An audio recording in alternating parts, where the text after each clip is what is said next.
तो 2 दिन की सरकार और इतना बड़ा विवाद। कहने वाले ये भी कह रहे हैं कि शुरुआत में मोदी सरकार को इस तरह के विवादों से बचना चाहिए। इंडिया 9 बजे में इसी मामले से जुड़े कई सवाल मैं उठाने वाला हूं। पहला सवाल, अनुच्छेद 370 पर बहस का बयान क्या विशुद्ध राजनीतिक है? 370 जम्मू कश्मीर के लिए संवेदनशील मुद्दा है, तो क्या मोदी सरकार को यह जोखिम उठाना चाहिए? तीसरा सवाल, मोदी सरकार के पहले ही दिन मंत्री को क्या ऐसा बयान देना चाहिए था? क्या ऐसा करना गैर जिम्मेदाराना हो जाता है? क्या वाकई जम्मू कश्मीर को विशेष राज्य के दर्जे की जरूरत है? और पांचवां और आखिरी सवाल, 370 हटाने का अधिकार सिर्फ जम्मू कश्मीर आवाम का है, तो क्या यह फैसला दिल्ली में बैठी सरकार भी ले सकती है? और इस पर बात करने के लिए कुछ खास मेहमान मेरे साथ जुड़ रहे हैं। श्रीनगर से मेरे साथ जुड़ रहे हैं नेशनल कॉन्फ्रेंस के वरिष्ठ नेता, जाने माने वकील भी हैं, मिर्जा महबूब बेग साहब। श्रीनगर स्टूडियो से मेरे साथ जुड़ रही हैं वरिष्ठ वकील शबनम लोन। इसके अलावा बीजेपी के नेता, युवा चेहरा हैं, संजय कौल मेरे साथ हैं। कांग्रेस के वरिष्ठ नेता पीएल पूनिया, और स्टूडियो में मेरे साथ मौजूद हैं आरएसएस चिंतक राकेश सिन्हा। पहला सवाल संजय कौल साहब आपसे, क्या आप हटाना चाहते हैं 370 को? मेरा सीधा सवाल। संदीप, आप बीजेपी का इस पर रुख बहुत सालों से जानते हैं, कोई नई बात नहीं कही गई।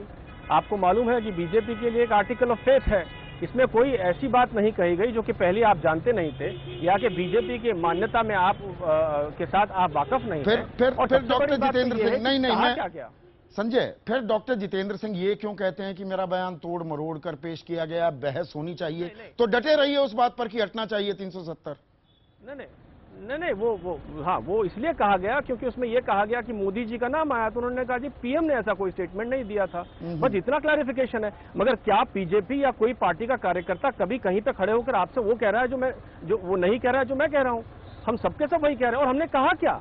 हमने वही कहा जो मोदी जी ने इलेक्शन के समय पे जम्मू में कहा कि क्या आर्टिकल 370 से ऐसे कुछ फायदे हुए हैं वहां के युवाओं को, क्या ज्यादा नौकरियां मिली हैं, क्या ज्यादा अपॉर्चुनिटीज मिली हैं? इस पे एक बहस होनी चाहिए। वो उनको भी सोचना है, वो देश के लोगों को भी सोचना है। हम कैसे सोच सकते हैं कि हम देश के बारे में तो सोचेंगे और वहां के युवाओं के बारे में नहीं सोचेंगे? तो जो अपॉर्चुनिटी यहाँ मिल रही है वो वहां न मिले तो हटाएंगे कैसे? नहीं, हटाने और न हटाने का सवाल थोड़े होता है। पहले जब डिबेट, सुनिए, नहीं ऐसे मत करिए। मेरा मतलब कहने का है कि डिबेट का मतलब है आप मुझसे कह रहे हैं कि भाई हम बहस भी नहीं होने देंगे। क्या ये लोकतंत्र का नई परिभाषा ये होगी कि आप बहस भी नहीं होने देंगे? और यदि आपने इस पर बहस छेड़ी भी तो हम आग लगा देंगे। ये तो थ्रेटनिंग मूव्स है, ये तो वायलेंस का। आप मुझे तो ताज्जुब है कि उमर अब्दुल्ला चीफ मिनिस्टर होकर ऐसी बेहूदी बात कैसे कह रहे थे? और एक केयरटेकर फैमिली जो अपने आप में कोई इलेक्शन जीतने की काबिलियत नहीं रखती है। और दूसरी बात है, आप भी जानते हैं कि इस बार जम्मू कश्मीर के इलेक्शन के रिजल्ट देखिए, आप बीजेपी का समर्थन देखिए, तो आपको कम से कम सहम के बात तो करनी चाहिए। तो मैं तो ऑपोजिशन पार्टी से इतना कह रहा हूं कि आप लोग कम से कम चर्चा से तो न डरें। चर्चा से ना डरें, बहस में क्या दिक्कत? महबूब बेग साहब है हमारे साथ। महबूब बेग साहब, उमर अब्दुल्ला का जिक्र किया संजय कौल ने, बहस में क्या दिक्कत? बहस क्यों ना हो? नहीं, देखिए, बहस किस बात पे हो? ये तो बीजेपी कामयाब हो गई कि वो बहस का मुद्दा बना लिया इसको। इस पे तो बहस हो ही नहीं सकती। क्यों? एक ऐसी चीज, हाँ वही मैं बोल रहा हूं ना, एक ऐसी चीज जो ये एक रियासत है पूरे मुल्क में जिसने अपनी रिलेशनशिप नेगोशिएट की है with rest of the country. तो आप कह रहे हैं कि वो जो बेसिस है इस रिलेशनशिप की उसको उखाड़ दीजिए क्योंकि आप इस वक्त पावर में आए हैं, इसलिए आपका जो डिक्टेटोरियल अंदाज है और इस डेमोक्रेटिक कंट्री को डिक्टेटरशिप की तरफ ले जा रहे हैं, आप तो इसकी बेसिस इरोड कर रहे हैं। जम्मू कश्मीर वाहिद रियासत है और हमें फख्र है, ये मुस्लिम मेजॉरिटी स्टेट है। अब मैं इनसे पूछना चाहूंगा, नहीं मैं आपसे पूछना चाहूंगा महबूब बेग साहब, मैं आपसे पूछना चाहूंगा ताकि दर्शकों को भी, हमारे जो दर्शक है ना, आम आदमी 370 के बारे में थोड़ी भ्रांतियां पाले बैठा है। आप क्योंकि जानकार शख्स हैं, मुझे ये बताइए, correct me if I am wrong, instrument of accession sign हुआ 26 अक्टूबर 1947 को, लेकिन 370 अपने अस्तित्व में दरअसल आया, संविधान का हिस्सा बना 26 जनवरी 1950 को। बहस करे जाइए, आप संविधान को मानते हैं कि नहीं मानते हैं, आप इस पे आप पहले मन बना लीजिए। और अगर आपको बहस करनी है तो जम्मू कश्मीर के लोगों से आप बात करिए, समझौता करिए, बात करिए, और स्टेज बाय स्टेज हर विषय के ऊपर हर विषय के ऊपर अलग अलग सहमति बनाइए, सहमति बनाते जाइए, उसको विषय को जोड़ते जाइए। बिल्कुल सही बात कह रहे हैं सर आप। राकेश सिन्हा साहब, मुझे ये बताइए, ये बहुत गंभीर मसला है और ऐसा नहीं है कि आपके पास 282 सांसद हैं, पर इसके लिए जिस तरह की मेजॉरिटी चाहिए, दरअसल तो एक कॉन्स्टिट्यूएंट असेंबली वो तो खत्म हो गई 1957 में, वहां से ये प्रस्ताव आ सकता था। जम्मू कश्मीर विधानसभा का भी बहुत बड़ा इसमें योगदान होगा, रोल होगा।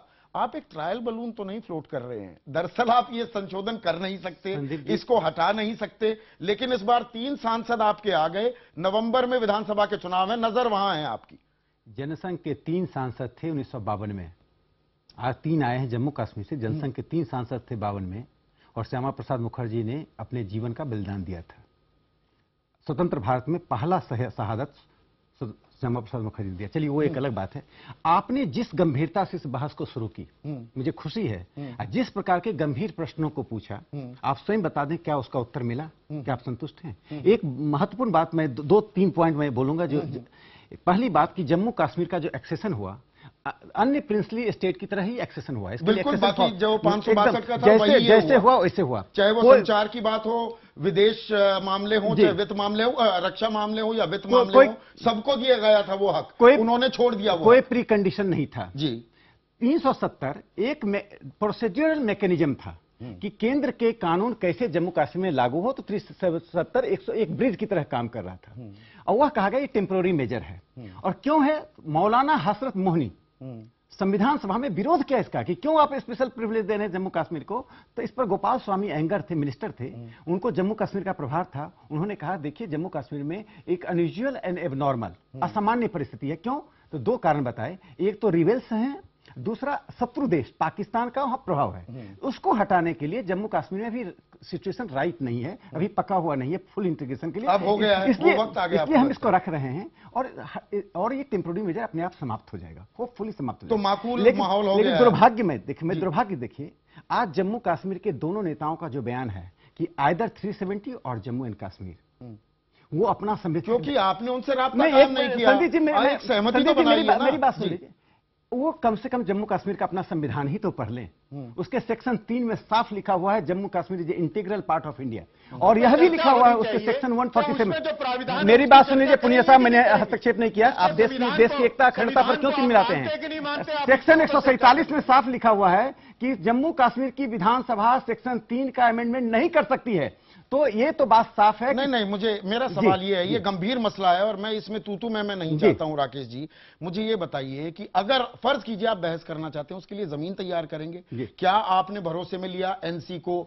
महबूब बेग साहब यहां बैठे हैं या उमर अब्दुल्ला, आपको जमीन तो तैयार करनी पड़ेगी ना, या एक ट्रायल बलून फ्लोट कर? देखिए, नरेंद्र मोदी प्रधानमंत्री के उम्मीदवार थे, जब उन्होंने जम्मू में जाकर उधमपुर भाषण में उन्हें साफ कहा कि आप ये बताएं, उन्होंने नहीं कहा हटाने रखने की बात, उन्होंने कहा कि ये बताइए 370 से आपको क्या फायदा हो रहा है। जो सवाल आज आपने भी उठाया, आरटीआई लागू नहीं हो रहा, राइट टू एजुकेशन, जो सब आपने गिनाए। Land ceiling act, urban ceiling act है, उसके तहत कुछ परिवार के लोग कश्मीर वैली में सारा जमीन अपने कब्जे में किए हुए हैं, आम लोग वंचित है। एक और OBC, schedule caste, schedule tribe को वहां रिजर्वेशन नहीं मिल रहा है। यहां तक कि वहां के सिया भी लिमिटेशन लागू नहीं, वहां के सिया भी प्रताड़ित थे। मुहर्रम का जुलूस नहीं निकल सकता 1989 से, कुछ पॉकेट्स को छोड़कर मुहर्रम का जुलूस नहीं निकल सकता। शबनम रिस्पॉन्ड करना चाह रही है। शबनम, ये देखिए, ये जो बहस हो रही है, सबसे पहले इस बात पे जाइए, सीधे 1947 पे जाइए। 1947 15 अगस्त जब हिंदुस्तान आजाद हुआ, उस वक्त जम्मू कश्मीर हिंदुस्तान का हिस्सा नहीं था। ये जब कॉन्स्टिट्यूशन बना, उसके बाद जब महाराजा ने एक्सेशन किया, उसके बाद थ्रू इंस्ट्रूमेंट ऑफ एक्सेशन ये बात बनी। लेकिन उस ये कहा गया कि हिंदुस्तान का constitution state of Jammu and Kashmir को अप्लाई नहीं करता है। There is a undertaking which has been given by the government of India on the floor of the parliament that the Constitution of India does not apply to the state of Jammu and Kashmir. The Constitution of Jammu and Kashmir will be made. Nitin Gadkari केंद्रीय मंत्री हैं, उन्होंने भी उठाया कि वहां पर उद्योगपति, वहां पर कारोबारी, वहां पर बिजनेस हाउसेस इन्वेस्ट भी नहीं कर सकते हैं, जमीन नहीं खरीद सकते हैं, विकास कैसे होगा? मैं देखिए मैं फिर नहीं घुसना चाहूंगा, क्या विकास के लिए यह बहस जरूरी है जम्मू कश्मीर के विकास के लिए?